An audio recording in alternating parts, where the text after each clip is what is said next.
this is very exciting, right? This is the man panel. Right? Get advice on what men think and want from women from our panel of male experts. Right? So let's go ahead and bring on Thomas Edwards Jr.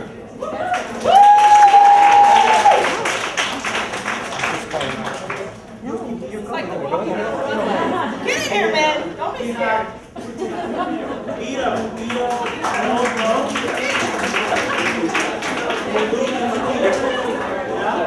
So here we go. And all right, and just have at it. I'm really excited about this. You guys feeling good about this? All right, cool. So, we're still waiting for one person to come in, so he's going to come in and let's get right into it. One thing that I noticed is like listening to all the other experts come up here and talk, and you guys listening. One thing I really appreciate, you guys are very energetic, which I love. B, you're being honest and open and truthful, and that's like one of the most important things you'll be able to, that's needed in order to have this growth and to learn so much from this. So I personally want to thank you guys and give you guys a round of applause for being so open. Having said that, there's no better time to be truthful than with us up here. So I guess before I wanted to just talk about a couple of things in terms of the male psyche, how to understand them a little bit more, and to strategize how to find the kind of guy that you're looking for. So I'm actually obsessed with marketing and psychology behind marketing. I think for most businesses, if you were to replace money with men or money with women, it would all still make sense. Like, the way marketing works is you basically create a strategy of how to get people to buy your product, right? So when it comes to dating, you want to start thinking like a marketer. You want to start thinking about who that person that you would like to be with, and think about what they do. You know, what's their job? I mean, what do they do? Where do they go to hang out? You know, what are the kind of things that they're into? Once you start to really get into like the true demographics of a person that you want to be with, then you can start to target it. Well, maybe I should go to these things. Maybe I should go to sporting events or feminine sports. Or maybe I should go to, you know, wine tasting. Maybe I should go to the bookstore. Maybe I should potentially meet people at happy hours or whatever. But once you start to understand, you know, what that particular guy that you're interested in is doing, you'll start to focus on where you should be spending most of your energy and time when it comes to pursuing someone, you know, that you want to be with. One thing that I think is really important is dating efficiency. You know, we all don't have a lot of time. We just don't because we're working so hard. You know, so when you want to invest your time, you want to do it right. You want to be able to be efficient with the time that you take when you're dating. You guys with me? Yeah. All right, awesome. Okay. You know, the men will agree with me. The men will agree with me when I say this, and I think it's something that needs to be said for everyone just to understand and accept. Men will judge you based on what they see. That's both physically, and that's also intellectually, spiritually, and emotionally. We're just logical creatures. This is how we assess. We're very primal. You know, we're not, you know, we're millions of years old, so we haven't changed.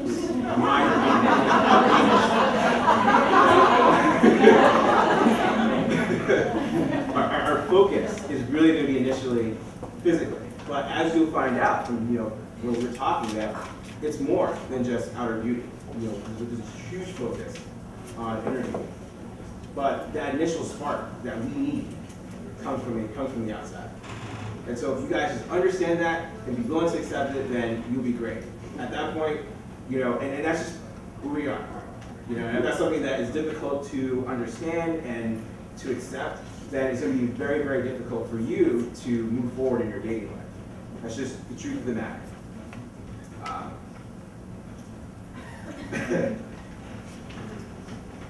And the last thing that I will say before we introduce the panelists is when it comes to to relationships and anything, period, it's important to set expectations properly when you're first meeting someone, because it's going to set the precedent for the rest of the relationship. And so, for example, if one of these guys were to, you know, take you on a helicopter ride and then treat you to a 4-course meal on the first date, you know, that's something that you might actually expect for the rest of the relationship. And if that person doesn't have the ability or the funds to do that, then he's setting false expectations, and then it's misleading. Would you agree? Vice versa.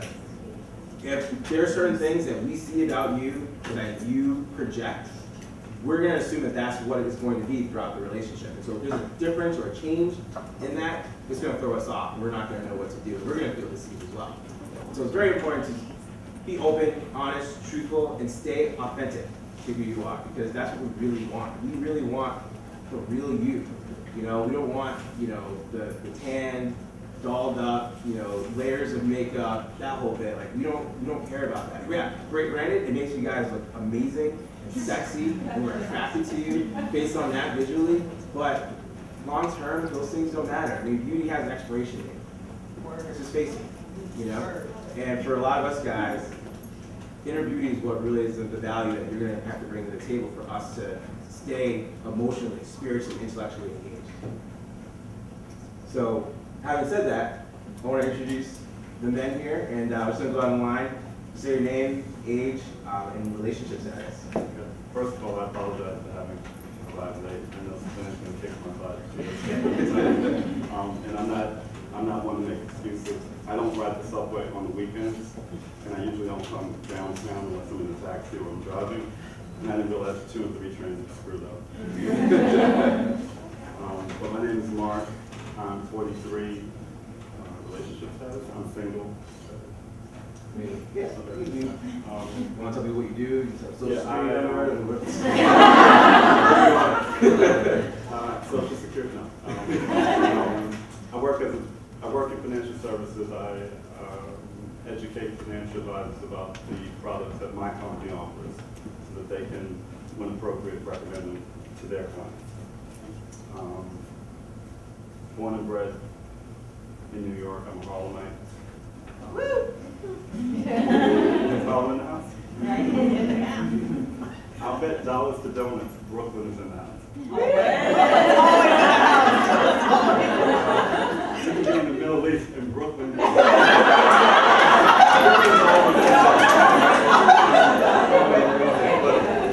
So I'll pass. I'm Mark. Living good to meet you, man. And we've met before. The professional wingman. I like that. Hi everyone, my name is Lo. I'm 30 years old from Queens, New York, so Queens is in the house. I work as a financial planner, so you and I could probably talk here. Help little people with financial goals and whatnot. Status, I'm recently engaged. So it's, I'm excited about that. And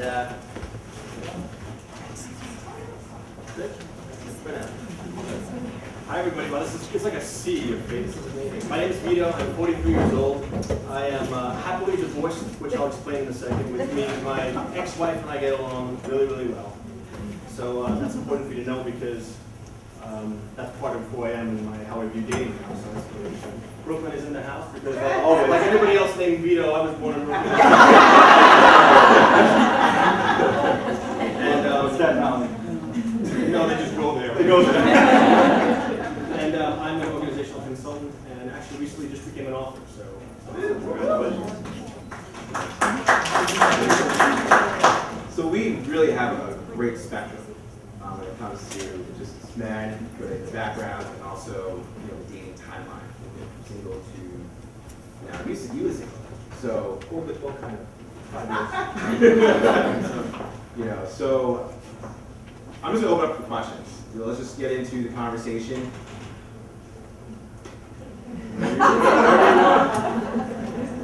I have a question for Mr. Newly Engaged. yes, How'd you know she was the one? Tell us. good question. I guess I I would say probably on a car ride about a month ago. We're going to my aunt's 60th birthday party, and we were dating about a year, and great communication, great relationship. I was with someone prior for 8 years, and I learned a lot from that. What I appreciate, what I don't appreciate, what, the feedback and whatnot. So we're on this car ride, pouring rain out. I'm going from Central Jersey out to Suffolk County. 2.5 hours, 3 hours it took to get out there, and traffic was horrible.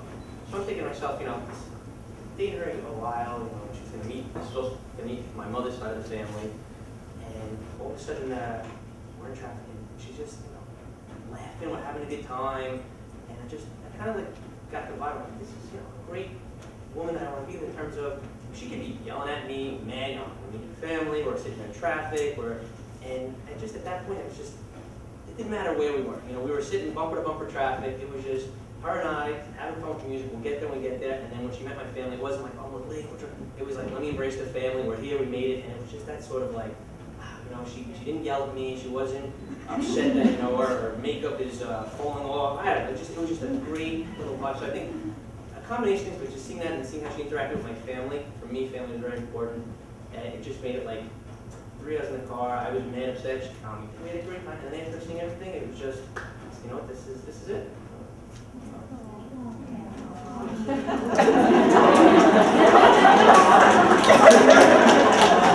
Make sure you play this tape there.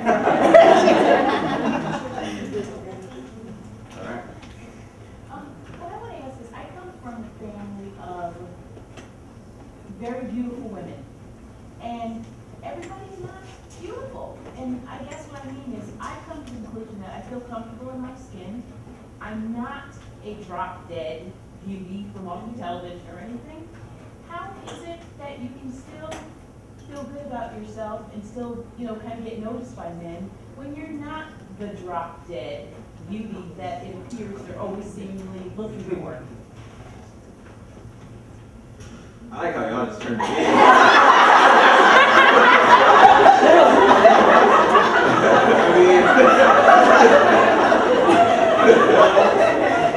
I'll answer, but you go ahead. I thought it was hilarious that y'all just came through.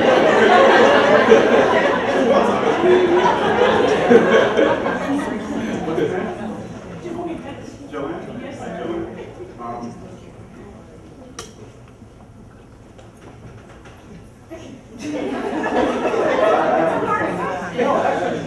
I don't think so, because I think the most important thing, I think one of the things that a lot of men, and I know I do find very attractive in a woman, is her confidence. You can't buy that in the store. You can't apply that with makeup. It's not what you wear, it's how you wear it. It's not the shoes you have, it's how you walk in those Christians of the town, so be it speakers or whatever they are. So when you see a woman like you have, I don't know if you have one makeup or not. If you do, it's well applied.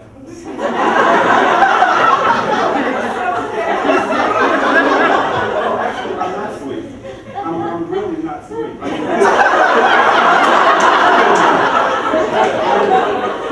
I'm not obnoxious, but I've been told for at least 27 years I'm brutally honest. So, but I'm like that because I like it cut and dry, straight to the point. I don't like people beating around the bush. So if I'm wearing a fragrance that you don't like, tell me, Mark, what is it? That stinks. I've been wearing it for 20 years. I'm probably not going to change, but I know not to wear it around you. So that you have your hair just pulled straight back. Don't take this the wrong way because I mean it as a compliment. If you did it, it doesn't look done, it looks natural. It just looks like you were comfortable enough to say, this is me. I'm not hiding behind my hair. We like that. We like confidence. We like, you're looking at me directly, probably because, I'm on the panel as well. You're also not difficult to look at.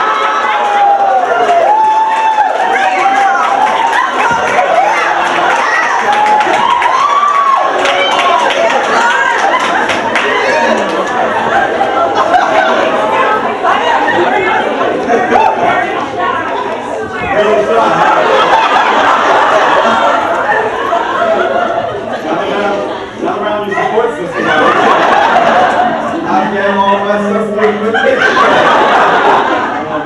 thank you. So, I mean, it's, someone said it here, a sea of faces, a sea of beautiful faces. And I'm not trying to flatter any of you.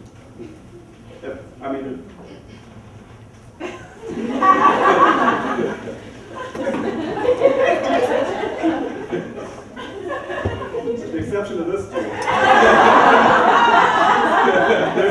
There's no woman in there that's not attractive. But attraction is relative.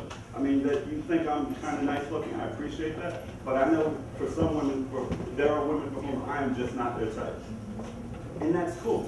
But I'm pretty comfortable with who I am, whether that's confidence or arrogance. So what? That's cool.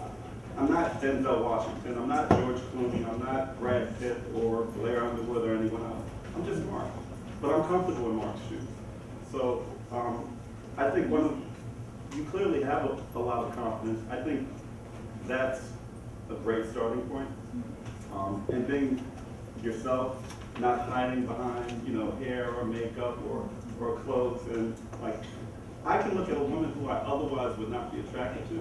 And Suzanne hates when I say this. She'll ask me, what do you think about that woman? And I may not be attracted to her, but I'll say, she's not ugly. Because I don't think she's ugly, but she's not my type. So, as a man, yeah, we like watching. I started watching Real Housewives, no, not the Real Housewives, Basketball Wives. Because when they advertised it, it's like, wow, a bunch of cuties. But then when you see the nonsense that they do, it's like, I can't even watch that. As beautiful as Evelyn is, her actions make her ugly. So I wouldn't focus on, what's on television. Other chicks have problems too. I'd like to add just one thing quickly to what Mark said, because Thomas touched on it earlier, and something like it, and I think it's important. I have this term with a group of friends of mine that I use. We call it the stealth beauty. We look for the stealth beauty in the room because, Thomas had said earlier on about, if women really doll it up, of course you'll get our attention, right? But I usually look for the second or third person I notice in the room, not the first. So I kind of look for who didn't grab all the attention, but if you really stop for a minute and look, you say, wow, this is amazing looking, right? So there's something really, and since it's all just a matter of taste anyway, right? That's an important thing to look for, I think. So, in terms of what men are looking for and what sticks with us, those beauties are trouble. I refer to that as like the school teacher look. But I think, just to add on that, a quick little story about a buddy of mine. A lot of people when they go to dating, they're looking at you've heard a lot. Oh, they don't look good together. They look different. They look off. Something's not right. They're probably both being genuine to each other. Because people think, oh, they have to look together. You don't have to look like your counterpart or your spouse. So, quick story. This just reminds me. A buddy of mine, we go out to the bar and meets 3 or 4 girls, and this one girl approached him. And at first they didn't look like they would go like that, but this girl, ton of energy. She was dancing, and I'm just observing. Like, wow, this is gonna be something. But first time we meet these girls, sure enough, last year they ended up getting married. And if you looked at the two of them, you would say, man, and whatever it is, you don't have to look the same, like tall, short, but she got his attention, and we all were attracted to the confidence, the genuineness of her, just being herself. Doesn't matter what her background is. She was just, this is me, who I am. He was who he was, and the two hit it off, and I was in their wedding this summer. So she says just being yourself, I think is most important. To the whole panel, pretend that we are your little sisters and give us some advice on how to look out for the bad guys. How do you define bad guys? How do you define bad guys? Like your buddy that is going to play over some girl. Like what are like the things to look out for? Cool. Well, I think I'll use one word. I can probably sum up a lot of the bad guys, even if they're different types. I always think about pace. You know, a man who can't keep a pace dating at the beginning in particular, including the first conversation, is usually some kind of red flag there. Meaning that he wants to go faster at something or anything, right? So, you know, I mean, the fact is that if there's chemistry is a really hard thing to fight. I mean, I kind of pride myself on being a little more disciplined than most men, but it's hard to fight, right? So if someone doesn't show that he's trying to bring some kind of restraint in some way, shape, or form, or peace out, either your conversation, or your date, or your drink, or your sex, whatever the situation is, if he doesn't show that he's bringing some kind of restraint, I would use that right away as, because that could apply to a lot of different things.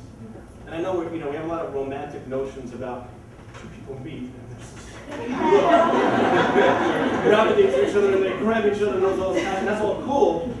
We all know how that works, though. You know, I have this great expression: the faster it starts, the faster it ends, and I have to agree with it because I have not experienced it differently. Prior to being married, my marriage itself, after being married, the slower it starts, the better it is. That would be how I would.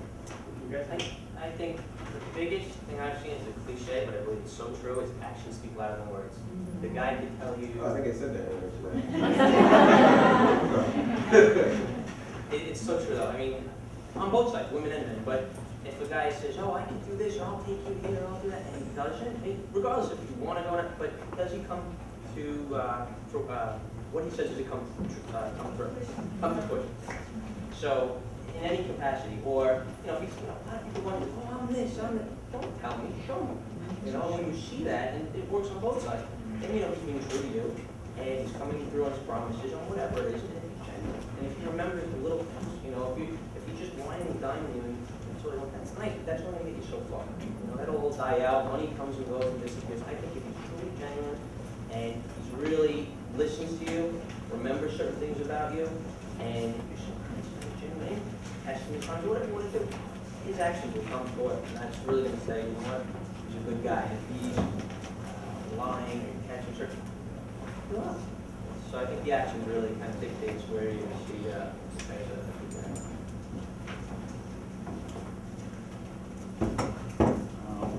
I agree with Lou and Vito. Vito in terms of pace, and Lou in terms of actions, speaking out in words. So there shouldn't be a disconnect. A lot of women are attracted to edgy, a little dangerous, a little risky, fun, adventurous, and that's cool. But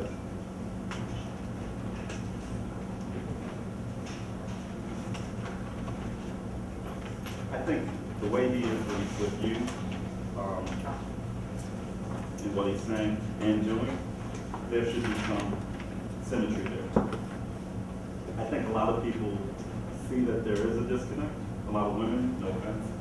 It happens with us as well. They see that there is a disconnect and we make an excuse for it. He's busy. He probably forgot to call me. He can't speak at 9 o'clock. He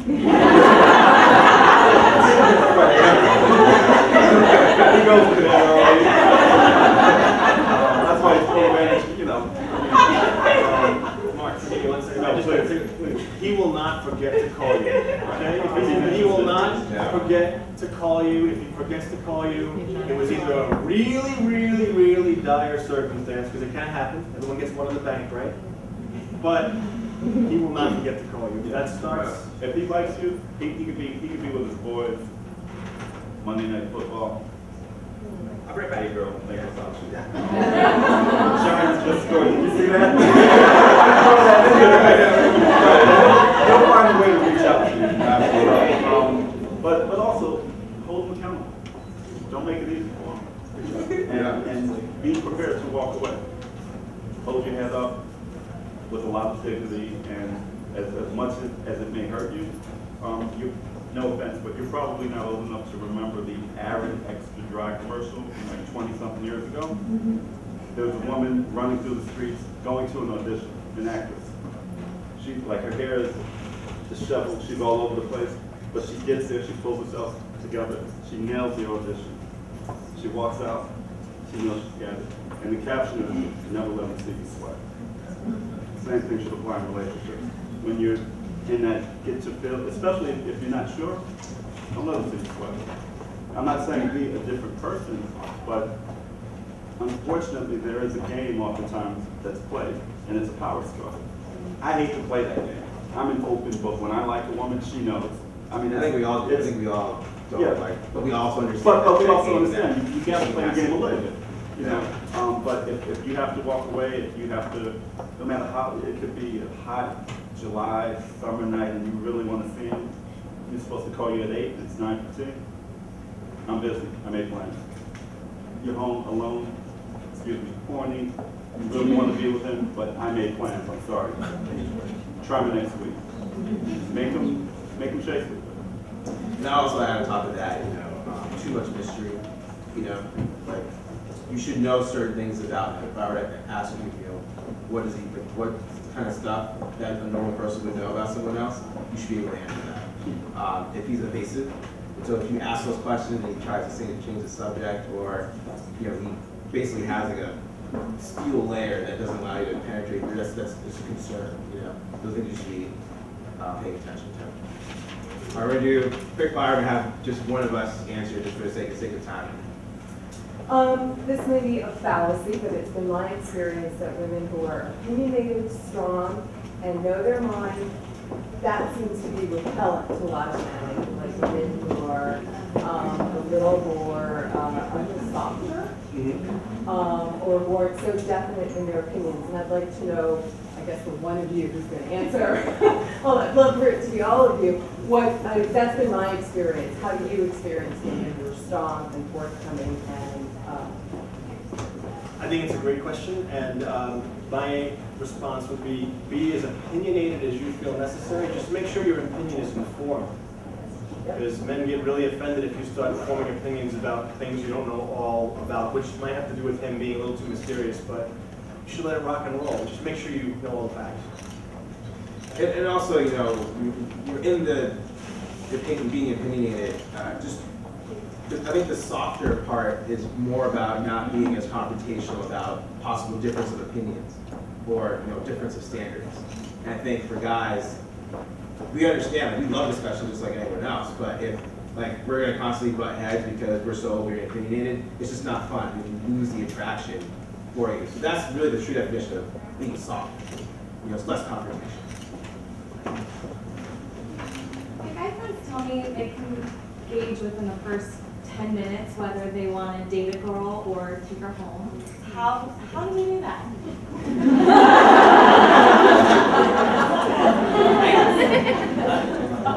Yeah, I was going to say, I think that guy's lying. I mean, you can tell, in my opinion, you can tell in the first half hour, an hour, how it's going, how the chemistry's going, if there's reciprocation, if you're on the same page. I think it comes down to 3 basic, intellectually, are you on the same page? Emotionally, you can come out of those things and answer those questions real quickly and determine, okay, this is something that's going to go further. 10 minutes, that's quick, that must be a couple shots, and now all of a sudden, I think that's the way. I think in one date you can get a lot of information out as long as you're communicating effectively and honestly. But 10 minutes, I think that's short, but I don't think it takes a long time.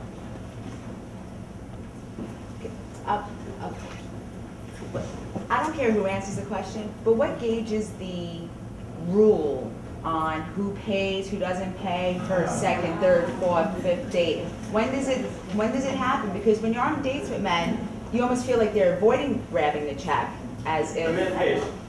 Yeah, the man. But what's up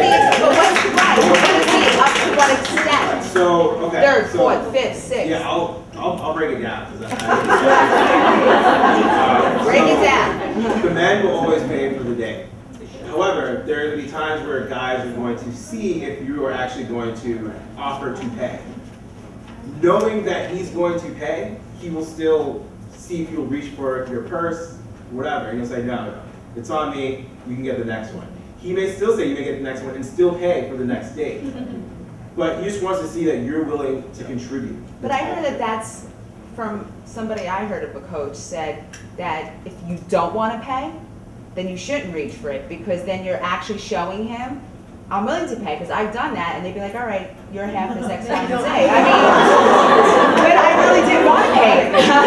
It's more about the action action than the actual word, right? So the action is you reaching for your purse as if you're going to contribute to the chat, not to pay for the actual chat.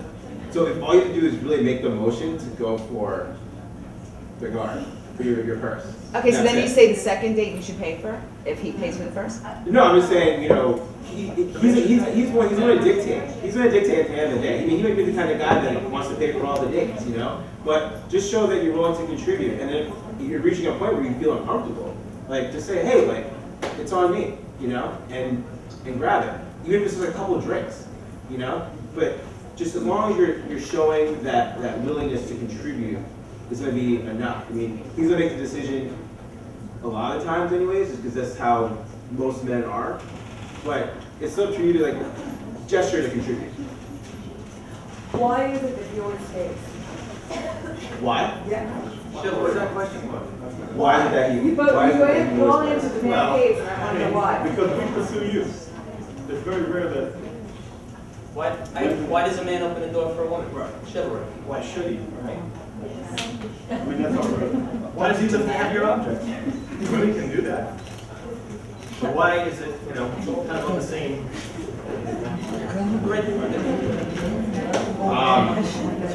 We ran out of time. Exactly. We do? We have 10 more minutes. Oh, we do? Okay, cool. So then we'll keep moving. All right. Yes. I'm a lot older than I look, so I tend to be guys that are a lot younger than I do have to issue with. And in the back of my mind, I'm thinking, this is guy, like when I tell him that I'm 10, 12 years older, how is he going to take that? How do you guys generally feel about meeting someone older, connecting with them, and then finding out together? Wow. When did you tell her? Well, I've only just recently met some guys, so I don't know when tomorrow would be the second date. What was the question? What was the question? The question was, I'm older than I look, so I tend to meet guys that are a lot younger, that I might have connection with, but in the back of my mind I'm thinking, I know I'm older than them, but they don't know. And so I'm on a second date tomorrow, and I was just wondering kind of like if there's a general perception that they're, you know, that's not going to be something that guys, I don't know. I think in this day and age, like, I think it's irrelevant. I mean, a guy's gonna make a decision no matter what. I mean, I remember I was in a similar situation a few years ago when I was actually dating someone who was 19 years older than me. I didn't know that she was. I thought she was like 10 or 12, but she looked great for her age. She was 10 years old? 10 years old.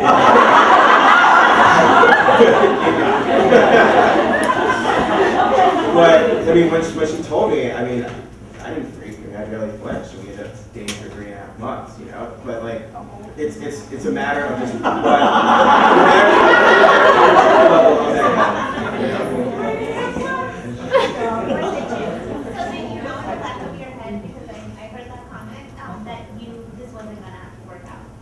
No, I mean, well, we both made a decision. Like, I was nowhere near like in that commitment phase. I was 23, just out of college. You know, she had just came off a divorce, so that was like her first relationship post-divorce. We just wanted to kind of explore each other, and I learned so much about women and much about myself in those 3.5 months. And I think it was just a great experience for both of us to share and feel good about moving forward in life. I have a simple complicated Simple question. Can guys and girls really be just friends? I think it's probably a very individual question. I can tell you, if you look at my Facebook, you'd probably find 250 women, none of which I've ever dated and wouldn't date anyone. But it's different. It depends on the person. What? Are they like your close friends? Well, not 250. I mean, 250 people in my own family. I mean, Mark, you know, I think it's possible. A couple of the closest people to me who are not family members happen to be women. And some of them are very attractive, but we've developed a bond where we can talk about anything. So I can go on a date and say, Suzanne, call me, I just got back from a date. I need to know what this is about. You're a date coach. So it can happen, but yeah, I think it's very much an individual thing. I think it's cool when you have someone to whom you're very close, who is of the opposite sex, whose opinion you respect, and you can run anything by him or her. Because then it's your buddy that is a person from whom you're getting an honest opinion. So yeah, it can happen, but you just have to make sure that communication is clear, it's honest. Because there are guys that will pretend to be your friend until you really need a friend. And when you're weak and vulnerable, they strike. I hate those cats. Yeah, the patient, I hate those cats. It's like, I'm the cat that will let you know, I like you. If all you want to be is friends, fine. If you have a boyfriend, great. When I see you next week, I'm going to ask you, do you still have a boyfriend? And if we end up friends for 20 years because you have a long-term relationship, in 21 years, Mark, that's a good point because, you know, I think the hard thing for women is sorting out the men who like say they want to be friends who are actually really friendly, and I don't know, that's like a whole other workshop. Actions. There were actions. Yeah, actions. So that will dictate. One. So say we're going out and it's been like 5 or 6 dates. The sex is great. We get along. We both are feeling it, and I know there's something there. When do we have the talk, and how do I not make you afraid of it? What? The talk. How do I not make you like freak out? Can I take it? Yeah, take it. What's your name? Lindsay. Lindsay, hi. Mark. I asked if I could take this conversation, or this question, because I literally had this conversation around 2 hours ago. That's why you're late.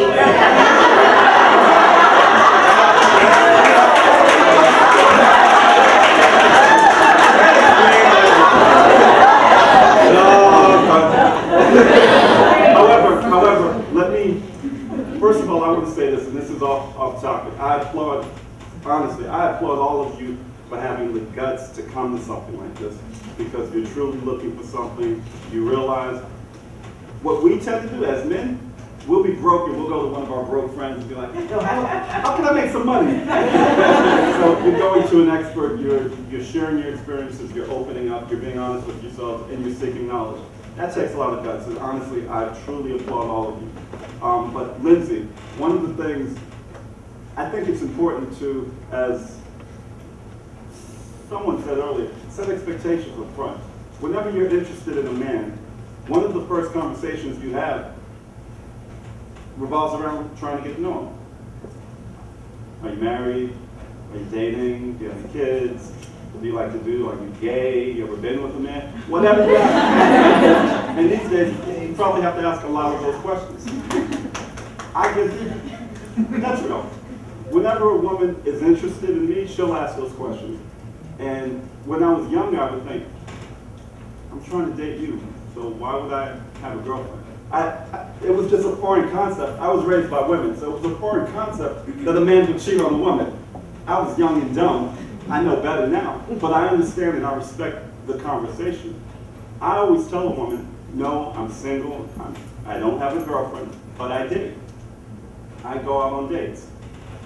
But I also expound and say, I don't assume that just because we've been dating 2 or 3 weeks, or 2 or 3 months, or we're doing whatever it is that adults do, I don't assume that we're in a committed relationship until we sit down and I say, hey, look, Lindsay, it's been 2 weeks, 2 months, 2 years. I really like you. I don't want you to see anyone else. I don't want to see anyone else. Would you be my girlfriend? I want to be exclusive with you. Check yes or no. But how do we have that conversation without freaking you out? No. I mean, if he's you have the conversation up front and let him know. Or you could say, look, I don't sleep with a man unless I'm in a committed relationship with him. But if he says, I sleep with women with whom I'm not in a committed relationship with, and you end up sleeping with him, he's thinking, I told her I do this. Right. And you might be thinking, I told him I don't do this. So you just have to hold to your guns. And whatever you say, if you say, look, after 3 months, you're my man. And 3 months come and he's still around, then he knows he's your man. And you tell him, look, it's been 2 months and 29 days. You know what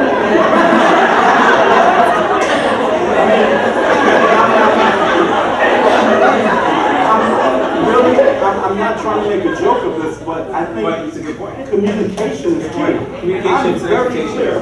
And then I'll also add on to that, you know, whenever, if you're ready to bring up the conversation, you feel like it's a reasonable amount of time, and I'm assuming that you're going to use your best judgment to determine what that time is for you. Start off with the positive.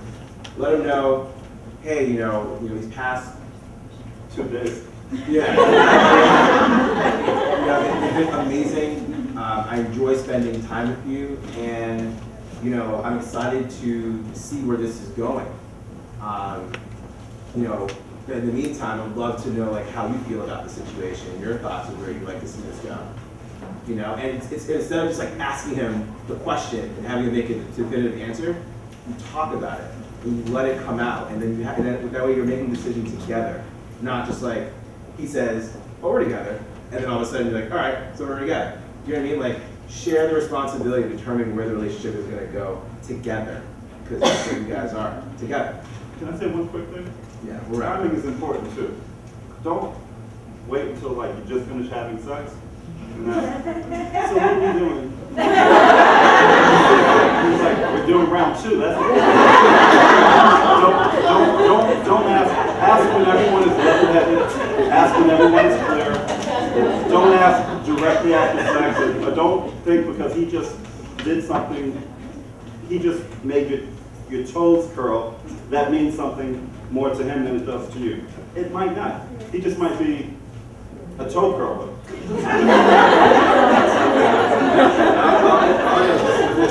Last line.